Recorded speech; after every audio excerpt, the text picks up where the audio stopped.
In the meantime, we also have team coverage from our Emma Henderson live in Akron. Emma on the scene now. Emma, what can you tell us? Really not seeing anything. You can see behind me is the Justice Center, the kind of the epicenter of this all since yesterday.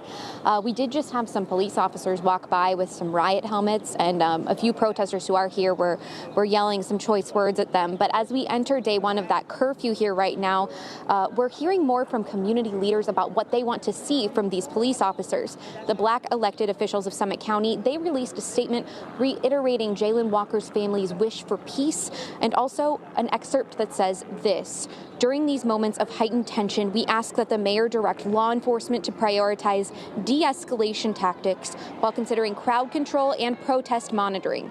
Simply put, the response should be de-escalation, not militarization.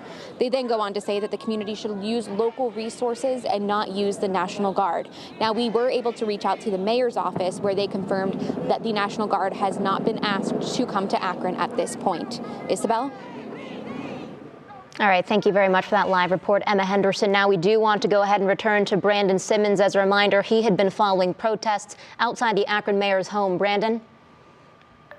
Yeah, hi, Isabel. I want to let you know, blazing hot day outside, obviously a holiday weekend, but people still found it very important to make sure their voices are heard. What they're saying this evening is that the Akron Police Department, as you said, has gotten out of control from the top down, and they say that they need change, and they need that to come from their elected officials. So that's exactly where they went today. Now, earlier, the group called the Freedom Bloc was very organized as they came together. They had very pointed messages for Akron's Mayor Dan Horrigan. They gathered about a mile away from the mayor's home before they then marched there to his home with a list of demands. They say under the mayor's watch, they continue to see police escalate situations instead of de-escalate them, including today, when they brought out armored trucks during this exact protest while they were out there. However, they did continue on their path. Those armored trucks kind of confronted protesters as they approached the mayor's home.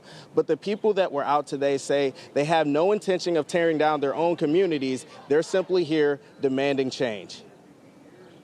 We must move with intention and make it make sense. When we protest, we have to make sure we have our demands, and that we're just not destroying things to destroy it. This is our community, so we're not going to tear down our community. Now, while in front of the mayor's home, they did leave several pointed demands listed on sheets of paper that they left at the feet of officers who stood there and blocked them from going to the mayor's door, which was their original intention. Some of those demands include Safety Director Charles Brown. They're asking for his resignation or for him to be terminated. They also say they want the federal government to look into the culture of the police department here in Akron and issue a consent decree similar to what's in place in Cleveland. Now, community members today say Jayland Walker's death is just part of a long list of issues that have occurred over the last 20 years here in Akron, and they're saying that they need for their city officials to step up and really affect change. Now, I do want to point out, while this was a nonviolent, a peaceful protest from the time we were there, we have heard since then that 2 people were arrested. However, we don't know exactly what for. We have reached out to the Akron Police Department for more information on that, Isabel. All right, thank you for those updates, Brandon. Now, we know there is a lot to cover with this story. We have more interviews, reactions, details, and video on our website, WKYC.com. You can also download our app, where we will send you immediate updates as we get them.